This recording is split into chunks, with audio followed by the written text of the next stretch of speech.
Primero, la economía, todo empieza con el comunismo de guerra es financiado con una hiperinflación. Que me corrijan, pero yo creo que la primera hiperinflación de la historia es la de Lenin, no es la alemana, ni la austríaca, ni la húngara. Creo que es anterior. ¿Y por qué? Porque primero, algunos autores dicen que por necesidades, como no tenían fondos, no tenían medios, financiaron todo el gasto público a través de hiperinflación. Pero después también por objetivos teóricos que se le ocurrió a algunos. Por ejemplo, Bukharin y Preobrazhensky, cuando eran amigos, pues se dividieron, escriben un libro junto que se llama El ABC del comunismo. Y ahí se narra la idea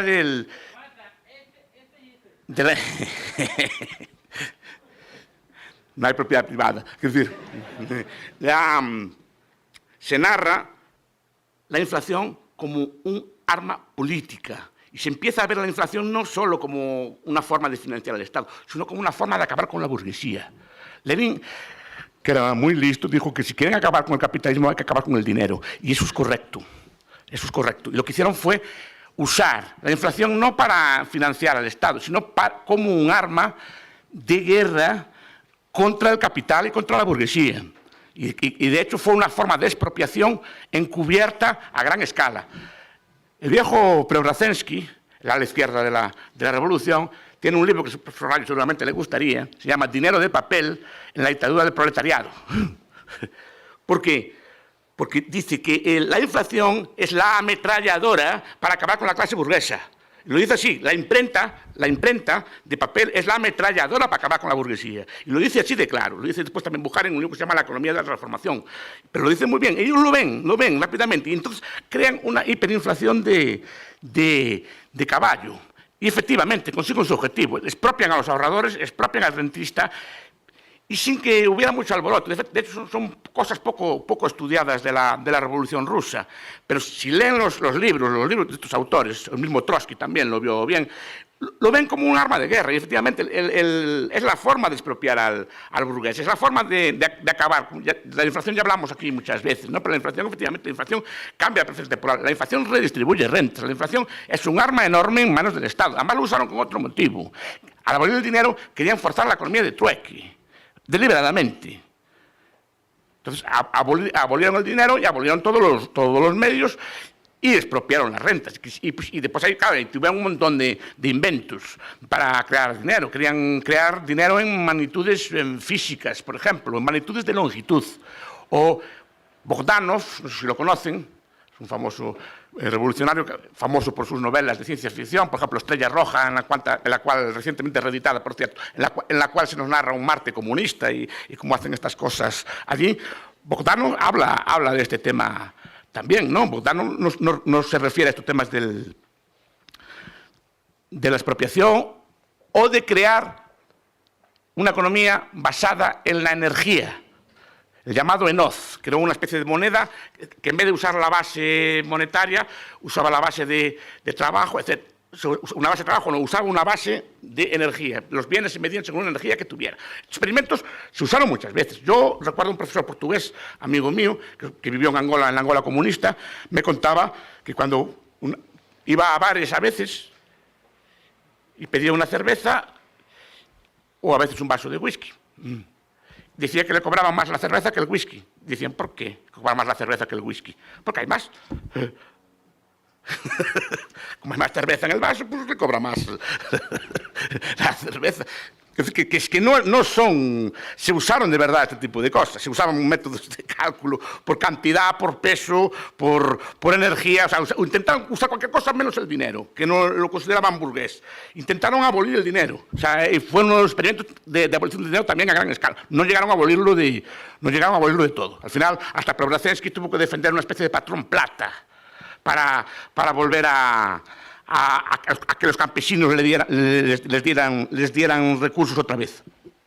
Porque esto es otra.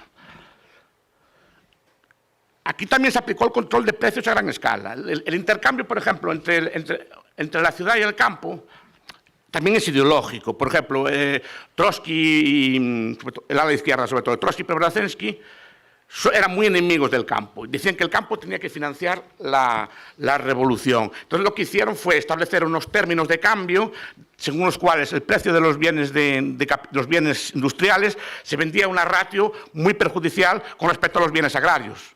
Esto creó la famosa crisis de las tijeras, ¿no? en los años 20, es decir, que no había comida. También se llama efecto Preobrazhensky, porque no había comida en las ciudades porque los campesinos se negaban a entregar comidas. Pues, por tanto, hubo que poner, ya en el comunismo de guerra también, la requisa forzosa. Es decir, simplemente se le quitaba la comida a los campesinos y se les traía con rentas, es decir, porque tenía que financiar la formación del Estado soviético. Entonces, ahí tenemos un ejemplo, los controles de precios, pues, bueno, a crear siempre inflación, por supuesto, y no dejar subir los precios en las tiendas o en lo que había de aquella, o en los tipos de cosas, creó desabastecimiento total en las ciudades, como explica bien la teoría. Pues claro, no hay tasa de interés. Esto lo veremos después, que es un problema muy grave. No hay tasa de interés, porque al abolir la banca, abolir el dinero, abolir todo, no tenían tasa de interés. Entonces, por ejemplo, ¿cómo decidían las amortizaciones? O sea, una amortización de una máquina, una amortización de un bien de capital, ¿en qué tasa lo aplicaban? Pues era un desastre absoluto, pero primero que no amortizaban. No amortizaban en el sentido de que cuando una máquina se averiaba, cogían una que funcionaba y le quitaban las piezas. Como se está haciendo en Venezuela hoy. Lo oí en la prensa el otro día, que los ferrocarriles no tienen repuestos y por lo tanto tienen que recurrir a piezas de ferrocarriles en uso para que vayan funcionando algunos ferrocarriles hasta poco a poco. Pero eso ya pasó en la Revolución Rusa, precisamente porque no sabían cómo amortizar los bienes uno y el otro. Tenían, por ejemplo, claro, no saben decidir cuánto ahorrar y cuánto invertir, cuánto ahorrar y cuánto consumir. Entonces, todo eran tasas arbitrarias, fue todo un desastre económico. Alec Nove, que es un economista trotskista, no es un anarcocapitalista, tiene un libro muy bonito que se llama Historia Económica de la Unión Soviética, que es uno de mis libros, que me gusta mucho ese libro, y sobre todo sus libros posteriores, ¿no? La economía del socialismo factible, que ya es socialista, pero ya bordea nuestras teorías. Y sobre todo en la última edición que vi. Bueno, que es la reedición de la anterior. Pero dice que fue un desastre económico sin precedentes. Sin precedentes. Una de las mayores caídas de la producción desde que hay historia escrita, en varios sectores. Comparamos, por ejemplo, los datos de la guerra civil. Pensamos que en Rusia no hubo frente y dentro, solo en la guerra civil. Y este comunismo empezó antes de la guerra civil. O sea, empezó casi un poco antes de la guerra civil y perduró durante la guerra civil rusa contra los blancos, ¿no? Pero, por ejemplo, miramos la Guerra Civil Española, la caída de producción no fue tanta, fue una caída de producción en unos sectores espectacular, y sin haber, digamos, una destrucción externa a gran escala, sin haber una cosa por el estilo, simplemente fue un fallo de descoordinación. Y esto ya lo vio también uno de los grandes teóricos, creo que hay que recuperar, del cálculo económico, que fue Boris Bruthkus.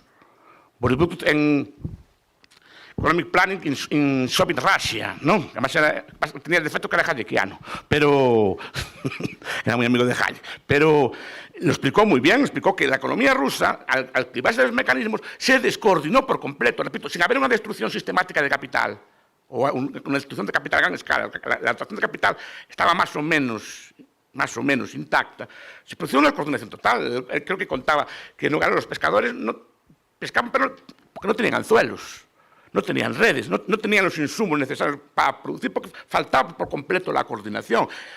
Tal fue el caos, tal fue la descoordinación, pero lo dicen los historiadores marxistas incluso, fue tal la descoordinación que tuvieron que, después recurrieron a una cosa que se llamaba la nueva economía política, o la NEP, en la cual pues se recuperaron algunos principios del mercado, eso sí, con la gran industria nacionalizada, etc., ¿no?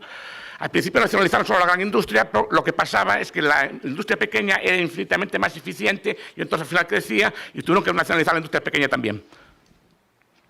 No, en los tiempos de la colectivización, la producción de alimentos de Rusia se debía en un porcentaje muy alto a las propiedades privadas que tenían los campesinos en sus coljoses o en sus sojoses, ¿no? Tenían unas parcelas para cultivar ellos privadas y se alimentaba, buena parte del alimento que se producía en Rusia venía todo de ahí.